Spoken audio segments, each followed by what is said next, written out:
Rob Rainford feels as though he was born to grill, and that's the name of his new cookbook. The Canadian chef hosted a wildly popular grilling show on the Food Network for 5 years and has published 3 cookbooks. He was born in Jamaica but moved with his family to Canada when he was just 3. He completed his culinary training at George Brown College in Toronto, then worked in several restaurants before beginning his career in television and books. We're going to talk to him about that, plus his favorite wines for barbecue. Welcome, Rob. Thanks for being here today. Hi, Natalie. Thank you for having me. Terrific. Now, you say you were born to grill. What do you mean by that? Were your parents always grilling food when you were a child, or where does that come from? Well, part of the culture in Jamaica is, wrapped around jerk and, with the chicken and the pork and a lot of vegetables that are on the grill all the time. So it was, just something that I noticed that I'd seen my whole life, probably not really recorded. And then the second part of it was, when I got my jobs in the restaurant industry, I gravitated towards the grill. So it was one of those things that I felt that no matter how much I tried to go away from things, it kind of kept blending itself back to this little area called the grill. And I enjoy it so much, and it's just a passion of mine. That's great. And is there a big difference between grilling and barbecuing in your mind? Oh, I think there's a huge distinction between the two practices. Grilling revolves around, and you can have an electric grill, gas grill, or charcoal, but generally speaking, it's a heated surface. You're direct heat. You're cooking, steaks or vegetables, and you're just basically trying to get something seared and off. And now barbecue, for me personally now, revolves around the smoking element. So adding elder woods, hickory, mesquite, cherry, plum, any of those woods that you can add to a fire or charcoal, where it's going to emit a smoke, and that smoke now is going to transfer its flavor into the product, which can be a protein or vegetables. Now, I think that's the distinction of barbecue for me. I mean, the root word of barbecuing is barbacoa, which is digging a pit, which again lends itself to where I come from in Jamaica and Hawaii, and and the Seminole Indians did this. So part of the whole culture is revolving around the smoke element. So I love barbecuing, but I also love grilling. Great. And what distinguishes the taste of grilled food for you? What is it about it that makes it so primal and we're drawn to it? Well, I think it's the actual application of the cooking process, more so than just the food that goes on. When you're lighting your charcoal, there's a process to it. I mean, even turning on your barbecue, whether it be natural gas or propane, you've got to turn it on. You've got to get that fire up to that certain level where you're, certainly allowed to start cooking. So, I just think the elements itself blends and lends itself to, it's not the last male bastion of, dragging your knuckles on the ground and, cooking meat on open fire. But, but it does have that certain, it lends itself to that. I'm a father and I have only daughters, so I'm not saying that only men do this, and I bump into a lot of women across the country and across the planet that say they do barbecuing as well. But it's outdoors. You're smelling the elements. You can have a cerveza, you can have some wine. You can, it's just lends itself to saying, it's a communal thing.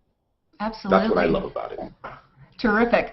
And now you talk about the Rainford method, and I think that's part of your new cookbook, Born to Grill. Can you tell us a little bit about that?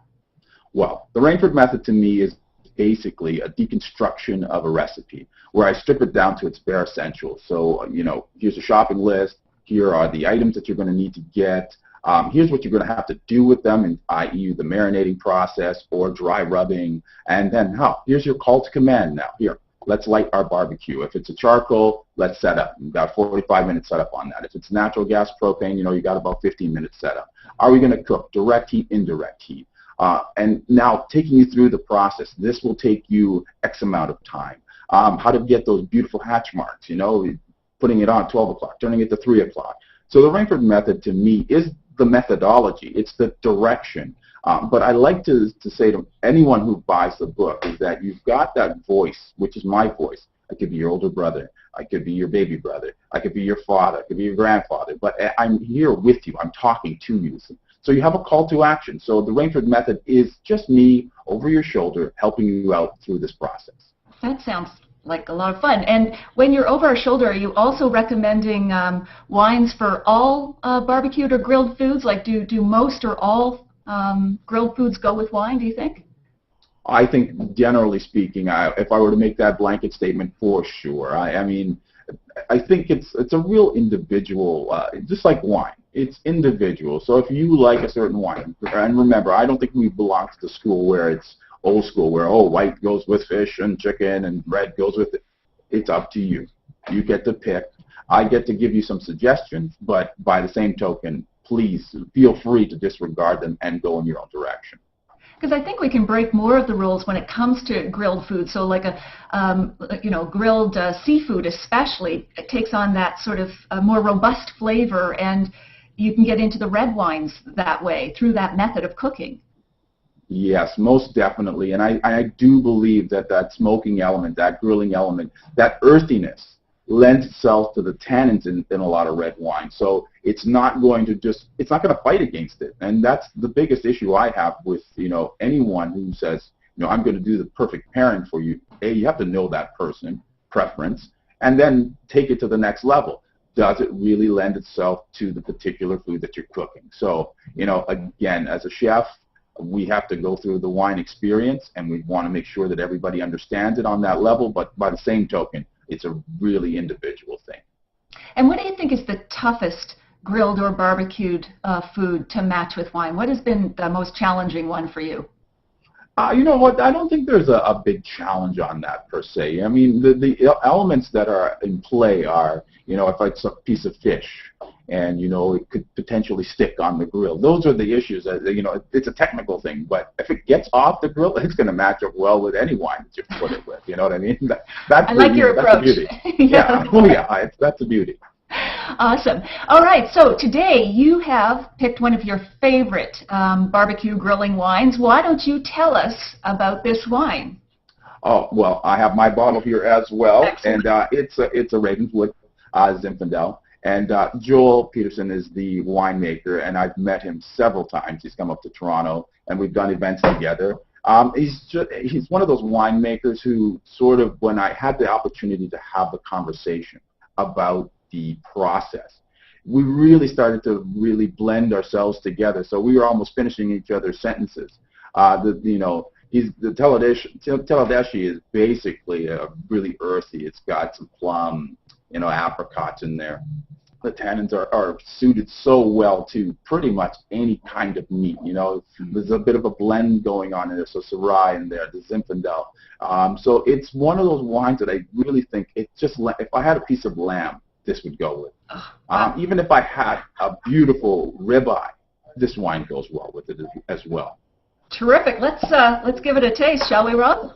Oh, you know what? I have to open mine up. Oh. You're way ahead of me here. I can't believe that. I can't believe that. Can you pour mine too? Yeah, exactly.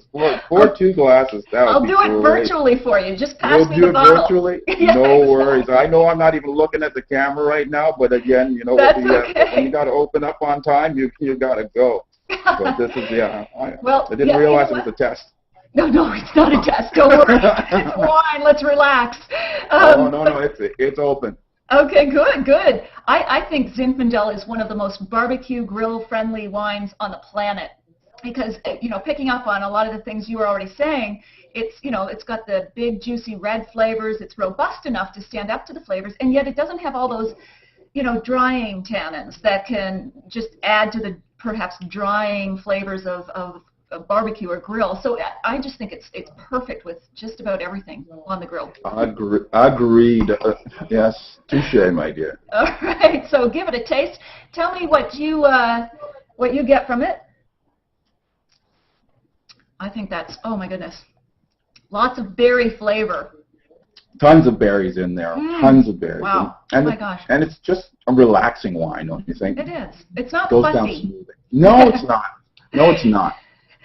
Yeah, it's definitely very smooth and slippery. Yeah. Yes. Oh, yeah. I like that in a wine. All the terminologies that you write every month, I love that. I love it. Yum. That would be the technical. Yeah.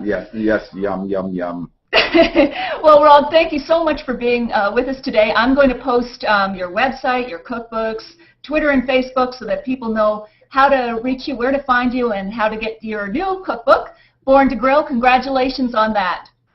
Thank you very much. Have a great day. Take care, Rob. Thanks.